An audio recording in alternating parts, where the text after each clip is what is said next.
Ish back again with another chapter of our Journeyman Coaches series.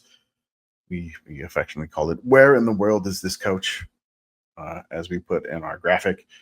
But basically, what we do and "Where in the World is This Coach?" is we go and review the history of journeyman coaches, and we take you through their really, really long Wikipedia entry history. Then we give you some stats. We break it down. We map out drives, flights, whether it's international or they just stay inside the United States. And we tell you a little bit about their career along the way. Because typically, if you're a journeyman coach, you had to have some sort of success at some point in time. And then you just find different jobs based off of that whatever modest or modicum of success. So one of these things is just it's a lot of fun to review. I enjoy doing this, and this one is really really especially fun because we had somebody on our podcast at one point, Spencer Hall, EDSBS. If you're aware of him, uh, he named this coach the most Sickos coach in Florida Gators history. And if you could think about that just for a split second, if you are any bit of a Florida football historian, uh, or maybe just a normal Florida football fan, you will recognize the name Ron Zook, the Zooker, as he is nicknamed. Ron Zook, we're going to go over his career because his Wikipedia entry is a lot longer than I realized, but he tends to go back to different spots. So he has it's like, hey, I was here, and then I'm gonna go back here again. Then I'm gonna go somewhere else, and I'm coming back. So this is a lot of he does a lot of round trips in his career, which is fascinating. It's like, hey, I'm gonna go here for a little bit. Oh, is it okay if I come back and crash on your couch? Maybe as a head coach. I don't know. Is that cool? Uh, yeah, basically that's what happens. A lot of fun in Ron Zook's career. It's a blast to go over, and I hope you enjoy the slideshow that we put together for this one. So, as always, we start with the playing careers if they have one. Ron Zook's playing career, he grew up in Loudonville, Ohio, and he was a multi sport athlete who received a track scholarship to Purdue. Now, Ron had opportunities to play at much smaller schools, but Ron wanted to play Division One football as a defensive back. So instead of doing the track at Purdue, and not being able to play at Purdue, he decided to go to Miami of Ohio and be a walk on. Uh, by his senior year, he was co-captain of the team and a starting defensive back on that Miami, Ohio team. So for the playing career of Bronzo, not too much of a crazy drive here. So he goes basically from Loudonville, Ohio to Miami University, which is a little bit north of Cincinnati, kind of close to the border of Indiana. And, he may have had to drive through the scenic city of Dayton, Ohio, just to get to Miami University. For just this portion of the career, it's only 3 hours and 13 minutes for a total of 197 miles. So really not too much driving in his playing career. Now the coaching career starts to get kind of fun here. So Ron Zook's coaching journey begins. After graduation, Ron went to be the defensive backs coach at Orville High School. Now, Orville High School is in Ohio. It is basically not too far away from where he went to school at Miami, Ohio. And then after that, he landed his first college coaching job in 1978 at Murray State as the defensive backs coach. Then he was able to go from Murray State to become the defensive coordinator at the University of Cincinnati in 1981. After 2 years, he then left Cincinnati for the same position at the Kansas Jayhawks.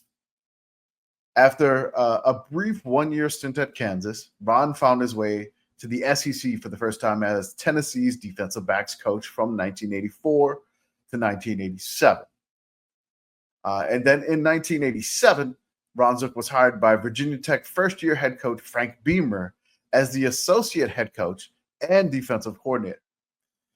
A year later, Ron left Blacksburg and then headed back to Ohio at the Ohio State University to to become the defensive backs coach. So for this like beginnings of college coaching career, the the path here is very weird on the map. It kind of makes like a pot or something. I really can't tell exactly what it looks like. Maybe a little dipper through like Kansas and Ohio and Kentucky and Virginia and Tennessee. But for this leg of Ron's coaching career, you'd have to drive 46 hours and 3,030 miles. The next chapter of Ron's career is his first dalliance with the Florida Gators. Uh, Ron Zook found his way to Florida in 1991 and was the defensive coordinator and defensive backs coach from 1991 to 1993 under Hall of Fame coach Steve Spurrier. In 1994, Spurrier seemingly demoted Zook to special teams coach for a season, but in 1995, Spurrier then promoted Zook to associate head coach and special teams coordinator. Spurrier is pretty funny like that. You'd think he would only just bench quarterbacks, but apparently he's benching coaches too, which is great. In 1996, Zook was promoted to defensive coordinator, but left Florida and Spurrier to head to the NFL as the Pittsburgh Steelers special teams coach. Take that, Steve Spurrier. You're going to name me a special teams coach? I'm going to the NFL as a special teams coach. That's right, Ron Zook. Tell Spurrier, I'll take that from you. In 1999, Ron Zook took the defensive backs coaching job with the Kansas City Chiefs. In 2000, Ron Zook found himself in the city of New Orleans as the defensive coordinator. And as the defensive coordinator, he was a part of the staff with Jim Haslett that helped the Saints win their first ever playoff game, which, yeah, the Saints were created in 1967. They didn't win their first playoff game until like 2000, 2001. Yeah. So that's the storied Saints history here. So he's with the Saints. And then after this 2000 season, you're going to notice the trend, what I talked about in the beginning. He makes return trips. In 2002, Steve Spurrier was hired as the head coach for the Washington Commanders, now known as the Commanders, and the Florida Gators were looking for a new head coach. After the job was turned down by other candidates, Ron Zook took the head coaching job at Florida in 2002. A day later, the website fireronzook.com was created. This is no longer in operation because Ron Zook was eventually fired. But it was born, and thus began a really tumultuous tenure with the Florida Gators. Up and down, losing the teams he had no business losing to and beating teams he had no business beating, which is why Spencer Hall essentially he named him the most Sickos coach of Florida's history, which I'm going to have to agree because, Spencer's much smarter than me. So Ron was fired by the Gators in 2004, so he essentially lasted 3 seasons. But he found a new head coaching job with the University of Illinois in 2005. So he's like, okay, Florida, you fire me. I'm going to Champaign. Illinois. He's in Champaign, Illinois with the Fighting Illini. Gainesville to Champaign. There's orange involved. There's blue involved. The colors made sense, so to speak. SEC to Big Ten. Sure. Ron had a magical 2007 season, which, 2007 was a banner year for college football history. Ron had a magical season in 2007. He got the Fighting Illini to the Rose Bowl, and where he won Big Ten Coach of the Year. However, he couldn't sustain the success, and he was fired after 2011 season when the Illini became the first team to start 6-0 and then finish 6-6. So yes, Ron Zook did that. I believe Jim Grobe was another coach that did that at Baylor, but Ron Zook did it first. So first coach to start 6-0 and then lose 6 straight. I think Charlie Strong may have done this too at some point, or he was like 7-0 and he finished 7-5 or 7-6. But yeah, Ron Zook, trailblazer, Sickos trailblazer. So it was the first time in history that, under Ron Zook's tenure, it wasn't all bad. It was the first time that they won back-to-back bowl games under his tenure, which was great. He did some good work. So there's some work. Big Ten Coach of the Year. Got the Illini to a Rose Bowl. I mean, these are things that nowadays you're like, wow, Illinois in the Rose Bowl. That's insane. Uh, but he did it. He pulled that off. Uh, so for this leg of Ron Zook's coaching career, you'd have to drive 74 hours, 4,964 miles. Now, that's a good bit of driving now. So he's racking up some stats here. This pathway thing, again, he doesn't really go out west too much. He's just basically not really going out west. The furthest west he's going like Kansas City and like Kansas, but he's hanging around on the East Coast for the most part, at least, until a little bit later. Ron Zook then took a coaching break for 2 years where he did some work with CBS as a studio analyst, and he was a banker for a few years in Ocala, Florida. So Ron Zook was like, okay, I'm done coaching. I'm going to do some studio work. And I was like, I don't like that. I'm going to go do banking. All right, Ron, you want to be a banker. It's fine. So Ron Zook returns, the return of Zook, the return of the Zook. In 2014, Packers head coach Mike McCarthy, if you were familiar with this here, like Mike McCarthy was the offensive coordinator on the Saints team from 2000 to 2001. So McCarthy was the OC and Ron Zook was the defensive coordinator. McCarthy called Ron back to become the special teams coordinator for the Packers. Now, Ron was not retained after the 2018 season, but in 2019, Ron found his way to Maryland, the Terrapins, as a senior analyst, and he remained on staff through 2021. Now, I mean, Ron's got like this, he's networking. He's still networking. He's got some stuff going on. So he's done in 2021. He takes a year off in 2022.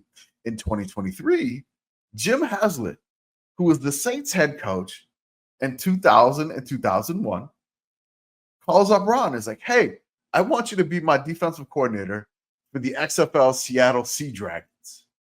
And Ron was like, all right, man, I'm coming all the way from the University of Maryland, which I don't know where Ron is living. Maybe he's in Ohio. Who knows? But I'm going to count it from stop to stop here. He goes the furthest west he's ever been, almost the furthest west you could potentially be in the contiguous 48 states. And he's going to Seattle. Go west, young Zook. But this journey,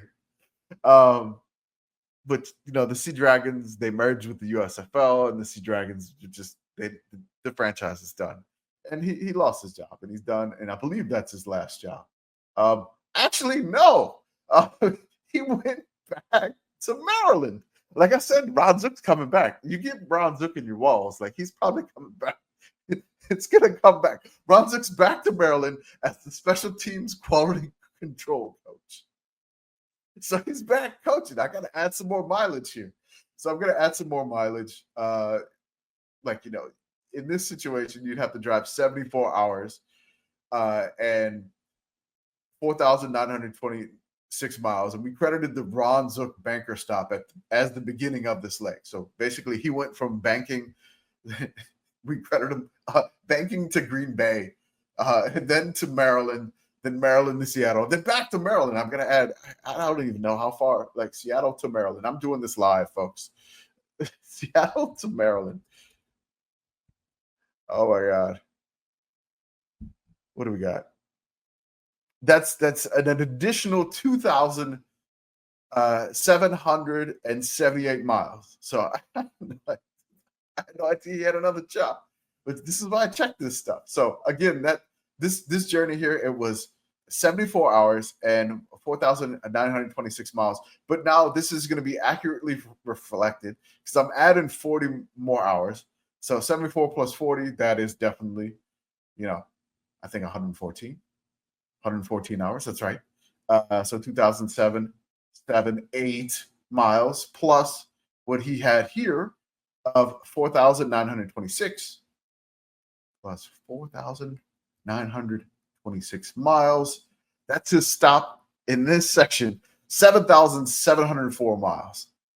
So his totals of driving have just ballooned up because he went from Seattle back to Maryland, unbeknownst to me. But now it's like, an additional 40 hours. So 197 plus 40. So that's 237 hours of driving. And then 13,117 miles, 13,001 plus 2,778. So yes, 15,895 miles in his career. Now he by doing that, he got close to Dennis Erickson with 261 hours of driving and 17,040 miles total. So he got close. He's about about 1,200 away, give or take. But again, not that far away. And Ron Zook, an incredible journeyman, the most Sickos coach in Florida Gators history. His time at Illinois, they won bowl games. It was just fantastic. So again, thank you so much for listening and watching the video. Like and subscribe and all those things. I don't know what I'm doing on YouTube. Support our Beehive blog, whatever you want to do, and just help support the committee. And thank you for watching. So I appreciate it, and I hope you enjoy the rest of your day after you're done with this one.